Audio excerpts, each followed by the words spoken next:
E se eu te dissesse que um em cada 6 brasileiros já tem criptomoedas na carteira?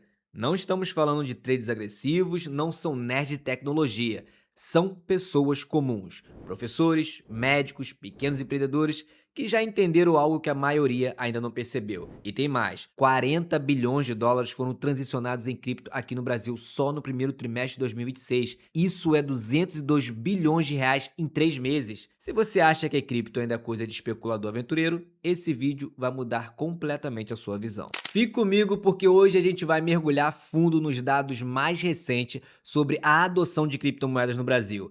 Pesquisa nova, números concretos, análise real. Nada de hype, nada de vai pra lua. Vou te mostrar quem está comprando, por que está comprando, o que os dados dizem sobre o futuro e o que significa para o seu bolso. Porque uma coisa é certa, quando o comportamento de mercado muda estruturalmente, quem entende primeiro sai na frente. E o comportamento do investidor brasileiro mudou. Então, vamos entender isso juntos. Vamos começar com um número que poucos esperavam ver tão cedo. O Brasil é o quinto maior mercado de cripto do mundo. Acredite se quiser, isso não é opinião minha. É dado da TRM Labs, uma das empresas de análise de blockchain mais respeitada do planeta. A gente está atrás só dos Estados Unidos, da Coreia do Sul, Rússia e Índia. Pensa bem no que isso significa. São mais de 190 países no mundo. E o Brasil está no top 5 com 40 bilhões de dólares movimentados em varejo apenas no primeiro trimestre de 2026. E isso exclui os fluxos institucionais, ou seja,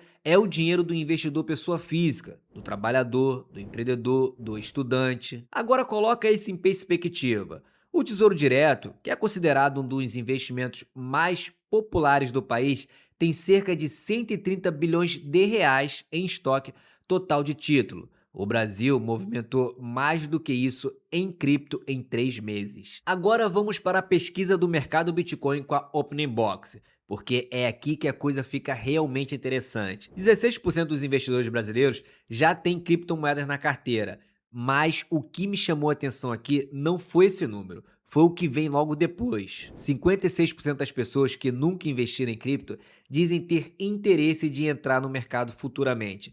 Mais da metade dos que ainda não entraram querem entrar. Isso é demanda reprimida, é combustível esperando uma faísca. E tem mais um dado que eu preciso que você preste muita atenção. 82% dos investidores em cripto dizem não se arrepender de ter investido. 82%.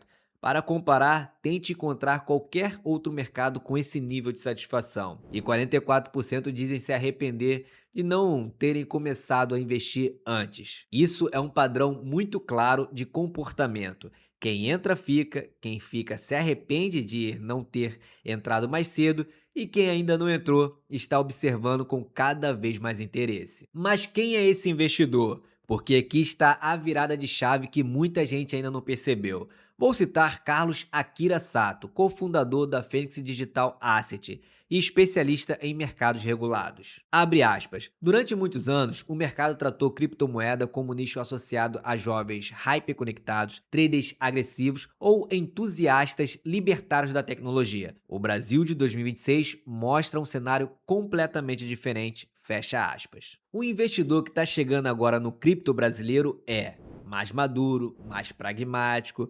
preocupado com preservação de patrimônio e muito menos ideológico. Não é o cara que acorda 3 horas da manhã olhando o gráfico, é o médico que quer proteger o que construiu, é o empreendedor que não quer depender só do CDB, é a pessoa que olha para a inflação histórica do Brasil e diz: eu preciso de algo além disso. E olha o detalhe mais importante aqui. Quase metade dos investidores em cripto ainda mantém recursos na poupança, coisa que eu acho difícil de acreditar. Cripto não está substituindo os investimentos tradicionais, está sendo adicionado como camada de diversificação. E esse é o comportamento de investidor maduro. Agora eu vou te mostrar um dado que separa o investidor amador do investidor estratégico. A pesquisa perguntou: o que você faz quando o Bitcoin cai? 61% dos brasileiros enxerga as quedas do Bitcoin como um momento favorável para a compra. Mas, entre quem já investe em cripto, esse número sobe para 79%. Isso tem nome técnico, chama-se mentalidade de acumulação. É a mesma lógica que o Warren Buffett usa com ações. Abre aspas. Tenha medo quando os outros são gananciosos e seja ganancioso quando os outros têm medo. Fecha aspas. O investidor brasileiro de cripto está internalizando essa filosofia. Não está vendendo no pânico, está vendo a queda como desconto.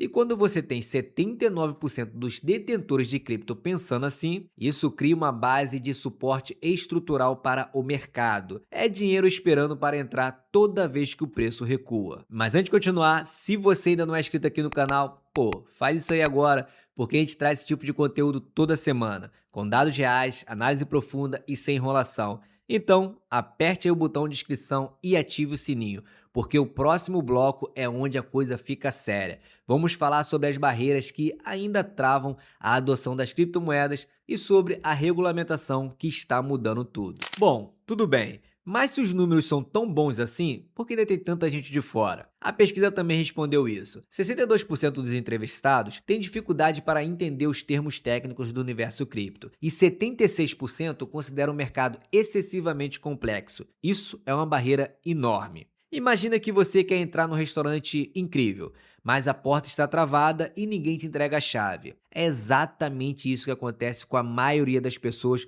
quando tentam entender cripto pela primeira vez. Delphi, blockchain, stake, wallet, gas fee. Para quem nunca ouviu esses termos, parece até outro idioma, que de fato é.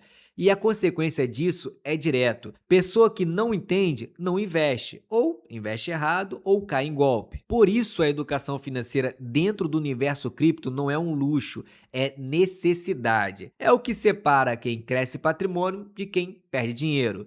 E é por isso que canais como esse existem, para quebrar essa barreira técnica, para traduzir o complexo em algo que qualquer pessoa consiga aplicar. Agora vamos falar sobre o que talvez seja o fator mais importante de toda essa virada, a regulamentação. E aqui eu preciso que você preste atenção, porque isso muda a lógica do mercado inteiro. Em novembro do ano passado, o Banco Central do Brasil publicou as resoluções BCB número 509, 520 e 521. Elas entraram em vigor em fevereiro de 2026. E o que essas resoluções fazem? Criam um regime de licenças para empresas que ofertam serviços de atividades virtuais no Brasil, aumentam o nível de fiscalização do setor e equiparam transações com stablecoins à operação de câmbio. E esse aqui, ao meu ver, foi muito ruim, porque dá brecha ao governo cobrar IOF nas transações de stablecoins. Mas o ponto mais importante, e que muita gente ainda não conhece, é a obrigatoriedade de separação de patrimônio. E esse aqui foi muito bom, porque as exchanges agora são obrigadas a separar o dinheiro da empresa dos recursos dos investidores. Traduzindo, se uma corretora falir, o seu dinheiro não vai junto. Isso era uma das maiores preocupações do investidor conservador, e a resolução resolveu isso. Não é à toa que a pesquisa confirma isso diretamente. 55% dos entrevistados consideram atuar em uma plataforma regulamentada. Esse atributo é o mais importante na escolha de onde investir em cripto. Mais do que rendimento, mais do que taxa. Segurança jurídica é o fator número 1 e o Brasil está entregando exatamente isso. E se você quiser saber como escolher uma corretora de criptomoedas na prática, é só clicar aqui no card ou na descrição desse vídeo. Ok, deixa eu colocar o Brasil no contexto global para você entender a dimensão do que está acontecendo. O volume global de cripto no varejo no primeiro trimestre de 2026 foi de 979 bilhões de dólares, quase 1 trilhão de dólares em 3 meses só no varejo pessoa física. E o Brasil representou 4% desse volume global, sozinho, sendo o quinto do mundo. Agora vem o ponto que poucos analistas estão destacando. O mercado caiu 11% globalmente neste mesmo período, por conta de ambientes macroeconômicos adversos, dólar forte, juros americanos elevados, incerteza com tarifas, guerra mundo afora. E mesmo assim, o Brasil manteve sua posição no top 5. Isso não é coincidência, é estrutural. Porque quando você tem regulamentação avançando, educação financeira crescendo e ETF de Bitcoin sendo negociado na nossa bolsa brasileira, o mercado não depende só do humor externo, ele cria sua própria base. O Hash11, maior ETF de cripto do Brasil, tem 2,5 bilhões sob gestão e acabou de ganhar contratos de opções e futuros. Isso é o mercado de capitais maduro falando de igual para igual com o universo cripto. Agora vem a parte que eu mais gosto, a análise estratégica. Quem ganha nesse cenário? Ganha o investidor que entra agora, com o mercado regulamentado, com infraestrutura sólida, com mais clareza jurídica antes da massa chegar. Porque você lembra dos 56% que querem entrar futuramente? Quando essa galera começar a se mover de verdade, o mercado vai estar em outro patamar. Ganha também o investidor que usa cripto como camada de diversificação inteligente. Não coloca tudo no único ativo, mas constrói uma carteira equilibrada. E quem perde, perde quem continua esperando o momento certo para entrar, porque o mercado não te avisa quando chega a hora. Ele só te mostra o sinal olhando para trás.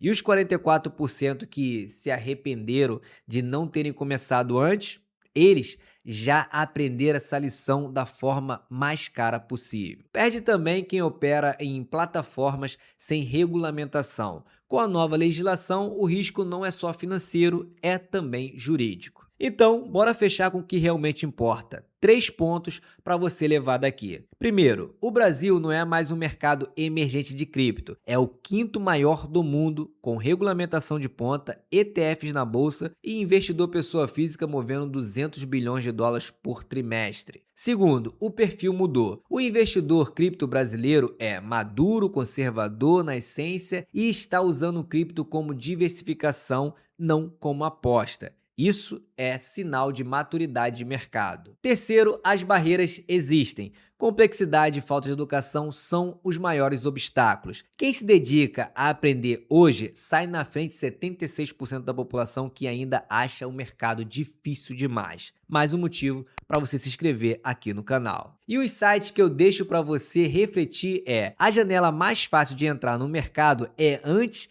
dele ser óbvio demais para todo mundo. Quando 56% dos brasileiros que nunca investiram em cripto finalmente decidirem entrar, e eles vão, o mercado vai estar em outro nível.